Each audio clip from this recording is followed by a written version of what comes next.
Hi everyone, welcome to our second All Church study of the year. This evening we're going to continue to think about this important question of how we apply the Old Testament today. So last time, if you remember, we thought about these two big principles, that God has something to say to us today, and so that means we need to listen carefully to the main thing that he's saying and to apply according to his purpose in the way that he wants us to. And then in particular, God speaks to us about himself and his rescue plan through Jesus. And so we began to think about some of the different ways that the Old Testament points us forwards to Jesus. And the two we looked at last time were through books and through pictures and patterns.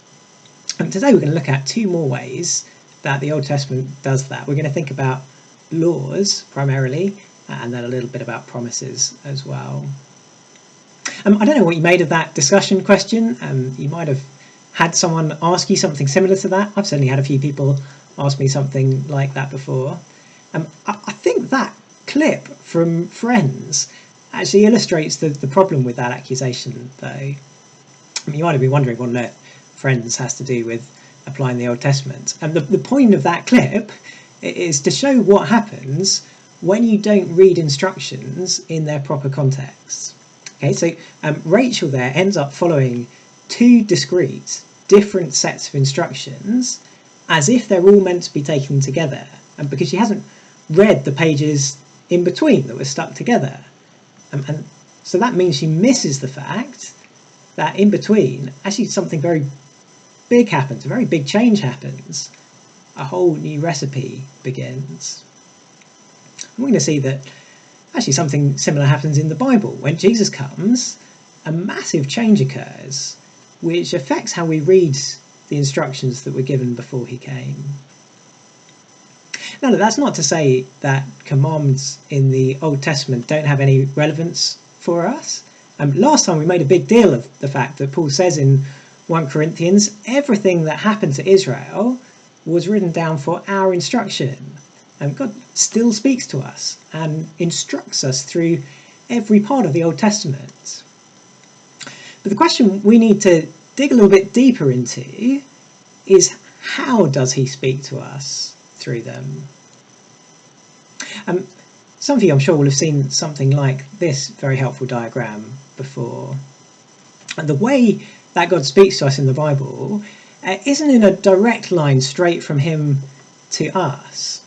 Rather, each book was written for a particular group of God's people at a particular time, in a particular situation, and in a particular phase of God's plan. And so when we interpret the Bible, we can't just assume that every part of it applies in exactly the same way to us today as it did to the first readers of it.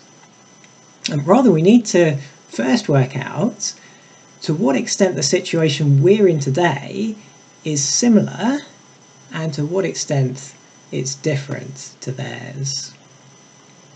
In other words, there's a kind of three-step process that we need to go through when we apply the Bible. And I'm sure you'll often have just kind of gone through these steps in Bible studies without necessarily identifying that that's what you're doing.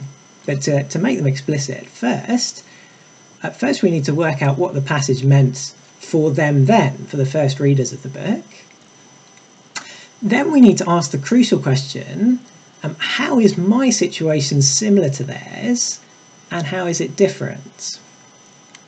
And then once we've done that, we can think about this question, how do the same truths apply to me in my situation today? Now that is a process that's really helpful to go through with any book of the Bible, but it's especially important when we're reading the Old Testament, because there is a bigger difference between us now and the people of God in the Old Testament than there is between us now and the people of God in the New Testament. Some big things are very similar, of course. We saw that last week when we compared Exodus 19 with 1 Peter chapter 2. Like Israel, we are God's treasured possession and bought out of slavery to be a holy nation. As God's people, we too are called to trust God and to live holy lives for him. But the very big difference between us and them is that now Jesus has come, we are under a different covenant, a better covenant, the new covenant. And so if we're going to understand the difference that makes, we're going to need to spend a bit of time thinking through how the idea of different covenants works in the Bible story. So what is a covenant? Well, a covenant is just an agreement between two different parties. And sometimes we talk about marriage as a covenant. It's an agreement where two people make commitments to one another. So biblical covenants are the agreements that God makes with people, a little bit like a contract. And they define the type of relationship that God has with his people at any given time. In each covenant, commitments are made. So God makes promises and he tells his people how they need to respond in order for the contract to be binding, and the terms of the covenant, if you like. And the really important thing to grasp is that as the Bible story progresses and we see different covenants introduced, there are developments, and both in the promises that God makes and in how how God says his people need to respond to him. So for our purposes, in thinking about law and promises, we're going to look at three of the major covenants in the Bible. And the first one is God's covenant with Abraham. That's introduced to us in Genesis 12 to 17. Look at how Genesis 12 begins. Now the Lord said to Abraham, "Go from your country and your kindred and your father's house to the land that I will show you. And I will make of you a great nation, and I will bless you and make your name great, so that you will be a blessing. I will bless those who bless you, and him who dishonors you I will curse. And in you all the families of the earth shall be blessed." Abram passed through the land to the place at Shechem, to the oak of Moreh. At that time the Canaanites were in the land. Then the Lord appeared to Abram and said, "To your offspring I will give this land." Now, Abraham is kind of a nobody at this point. And the few verses we get about his genealogy right at the end of chapter 11 show that there's really nothing special about him. But God graciously chooses to give him these incredible promises.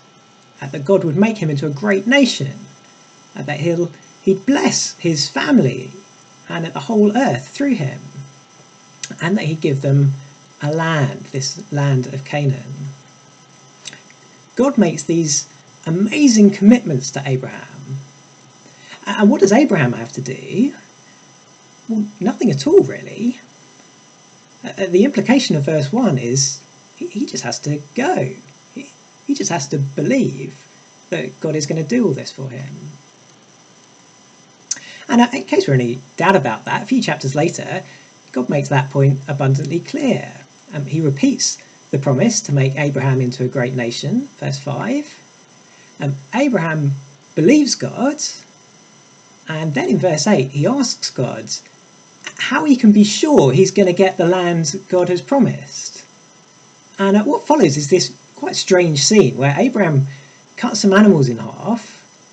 God in verse 17, in the form of a flaming torch, passes in between the pieces, which verse 18 seems to confirm the covenant.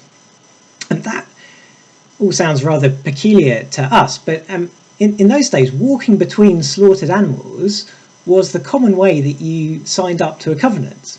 It's kind of a symbolic way of saying, look, if I don't keep my end of the deal, if I break my words, let me become like these dead animals. But you notice who it is who walks between the animals here. It's only God. Abraham doesn't. Because Abraham hasn't been given any terms in this covenant. God is the one making all of the commitments to him. All Abraham does is believe. It's what we call an unconditional covenant. There are no conditions placed on Abraham that if he doesn't fulfill are going to break this covenant. It's just promise on God's part. It depends entirely on God. But when we come to the next major covenant in the Bible, the covenant that God makes with Israel at Mount Sinai, what's referred to as the Mosaic covenant, because Moses is the one through whom God communicates it. Well, hopefully you saw in your groups last week that the basis for that covenant is different.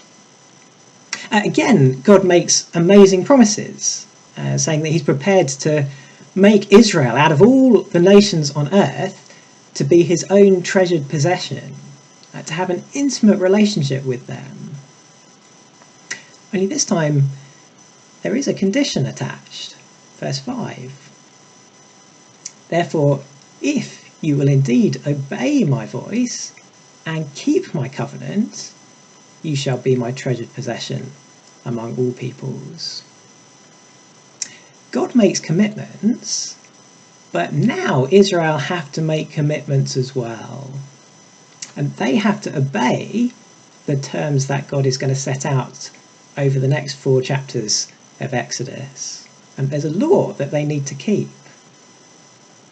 Again, in case we're in any doubt that's the point, there are several other verses in the law that stress that conditionality. Here are just a few of them. Deuteronomy 11. See, I'm setting before you today a blessing and a curse. The blessing if you obey the commandments of the Lord your God, which I command you today. And the curse if you do not obey the commandments of the Lord your God, but turn aside from the way that I'm commanding you today, to go after other gods that you've not known. Or Deuteronomy 27. Cursed be anyone who does not confirm the words of this law by doing them. And all the people shall say Amen.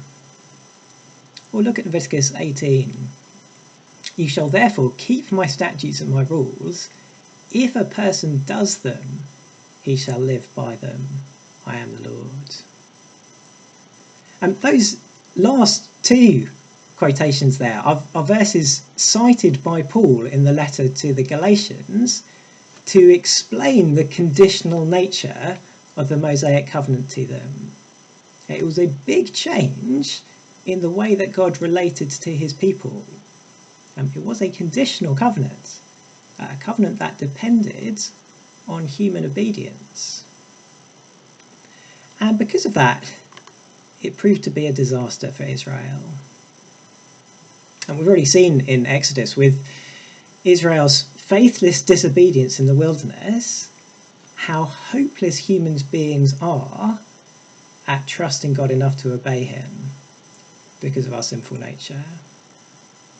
And this was never going to go well for Israel. Moses himself actually knew that. Just before his death at the end of Deuteronomy, at the end of his sermon preaching the law to Israel, urging them to obey it, this is what he says to them. And Moses summoned all Israel and said to them, "You've seen all the Lord did before your eyes in the land of Egypt, to Pharaoh and to all his servants and to all his land, the great trials that your eyes saw, the signs and those great wonders. But to this day, the Lord has not given you a heart to understand, or eyes to see, or ears to hear." And look again at what God says to Moses a couple of chapters later. The Lord said to Moses, "Behold, you're about to lie down with your fathers. Then this people will rise and whore after the foreign gods among them in the land that they're entering. And they will forsake me and break my covenant that I've made with them. Then my anger will be kindled against them in that day, and I will forsake them and hide my face from them, and they will be devoured." Do you see, God already knows how this covenant is going to go. Israel are incapable of obeying. They don't have hearts that can do it. Their hearts are rebellious. It seems pretty hopeless. But there is one great note of hope, actually, in the midst of these chapters in Deuteronomy 30. It's actually one of the most important passages in the whole of the Old Testament. And Deuteronomy 30 begins with Moses prophesying that Israel are going to fail, and so God will curse them by booting them out of the land. But then he also promises an unexpected return, verses 2 and 3, where the people will turn back to God and obey him with all their heart and soul, and will be restored to enjoy God's blessings, and better blessings than ever before, in fact. And verse 6, you see, is the crucial verse. How is this going to be possible? The Lord your God will circumcise your heart and the heart of your offspring, so that you'll love the Lord your God with all your heart and with all your soul, that you may live. And God promises a day when he'll change the hearts of his people so that they'll obey. Fast forward now 800 years to the book of Jeremiah. 800 years largely of worse and worse disobedience. And now in Jeremiah, God's patience has run out. And Israel, he says, are going to go into exile, and just as he said they would in Deuteronomy. Look how he accuses them in in chapter 7. But this command I gave them, obey my voice, and I will be your God, and you shall be my people, and walk in all the way that I command you, that it may be well with you. But they did not obey or incline their ear, but walked in their own counsels and the stubbornness of their evil hearts, and went backwards, not forwards. From the day that your fathers came out of the land of Egypt to this day, I have persistently sent all my servants, the prophets, to them, day after day. Yet they did not listen to me or incline their ear, but stiffened their neck. They did worse than their fathers. Then look at Jeremiah chapter 17, verse 1. Again, do you see? Jeremiah says their hearts are the problem, that the sin of Judah is written with a pen of iron and with a point of diamond. It is engraved on the tablet of their hearts. It's a chilling image, and this is what human hearts are like by nature. And it's the nature of Adam's descendants, of all of us. Sin engraved on our hearts. So things aren't looking good for God's people in the first half of Jeremiah until we get to chapter 31, which prophesies another massive moment in the Bible story. Behold, the days are coming, declares the Lord, when I will make a new covenant with the house of Israel and the house of Judah, not like the covenant that I made with their fathers on the day when I took them by the hand to bring them out of the land of Egypt, my covenant that they broke, though I was their husband, declares the Lord. But this is the covenant that I will make with the house of Israel after those days, declares the Lord. I will put my law within them, and I will write it on their hearts, and I will be their God, and they shall be my people. And no longer shall each one teach his neighbour and each his brother, saying, Know the Lord, for they shall all know me, from the least of them to the greatest, declares the Lord. For I will forgive their iniquity, and I will remember their sin no more. God says the problem with the Mosaic covenant, verse 32, was that the people broke it. But this new covenant, he promises, won't be like that covenant. And for two reasons. One, because verse 33, instead of sin being written on human hearts, now God's law will be. But two, very importantly, because end of verse 34, God will completely forgive sin. The implications of those two aspects of the new covenant for us are absolutely massive. The New Testament says that the new covenant that Jesus has brought is so much better. And so I've given you a few passages to look at in your groups just to see what a big difference Jesus makes.